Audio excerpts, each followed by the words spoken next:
Sa likod ng matagumpay ng mga negosyo sa industriya ng sasakyan ay ang mga kuwento at ng sipag, diskarte at tamang pagpaplano. Sama-sama nating susubaybayan ang mga hakbang at sikreto ng tagumpay sa business na ito kasama si Dayan Medina Ilustre sa Negosyo Tayo.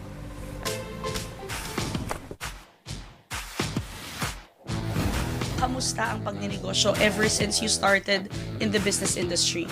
Sobrang dami naming business before, tapos halos lahat nag-fail talaga. Dito sa auto financing, dito namin nahanap yung True love namin. Pag-usapan natin, take us back nung time na kayo ay talagang nag-fail, naramdaman nyo yung pagod, puyat, tapos parang pakiramdam nyo walang nangyari. Isa-isahin natin. Isa- Gym, gym. food cart, food catering, bakery, milk tea, madami pa eh. pandesal. Yung time na yon every day, parang andun yung kaba. Na Kikita ba tayo ngayon? kikita ba tayo, magsusurvive ba tayo. Tapos, hinanap nyo anong passion ninyo, anong gusto nyo ginagawa nyo together. Actually, hindi namin passion to. Oo. Bigla Ano lang, lang, eh, di ba? pandemic to eh. Pandemic, nangyari, zero talaga ako. Zero, as in, ang dami kong utang. So, pinilit ako ng friend ko na buy and sell din, na ibenta yung personal car ko. Sabi ko, hindi, yan na lang yung natitira kong asset. Sabi niya, hindi, ibenta mo yan, wala ka ng pera, ganyan-ganyan. Binenta ko. So, pagkabenta ko, nakita ko, ay, ganito pala yung kita. So, ayun, tinuloy-tuloy na namin. Tapos siya kasi, player siya ng MPBL before. Sabi ko, uy, magbenta ka na ng kotse. Kasi sabi ko, dito, hindi ka pagod. Diyan, everyday yung practice mo. So, yun, nag-start na rin siya.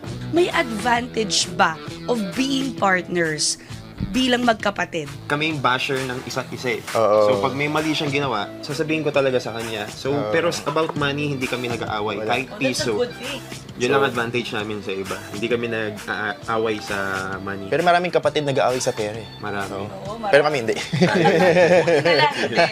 You've been through a lot, ang daming pinagdaanan, and ang dami ring pagbagsak na nangyari sa buhay ninyo. Ano yung mga natutunan ninyo? Ang natutunan namin is wag sumuko.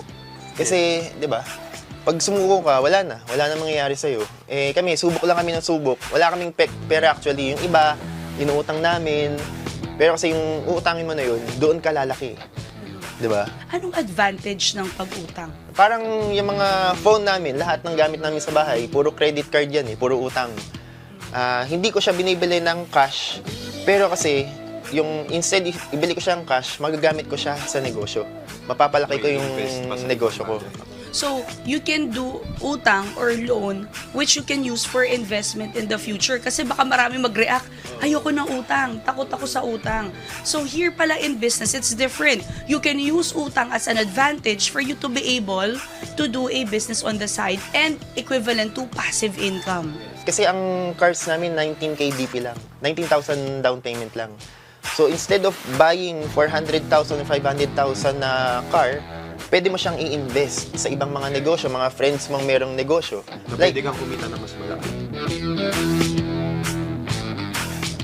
Every step is part of your journey to success.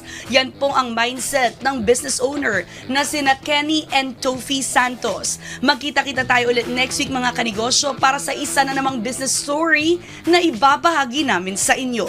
Kaya naman tara, negosyo tayo!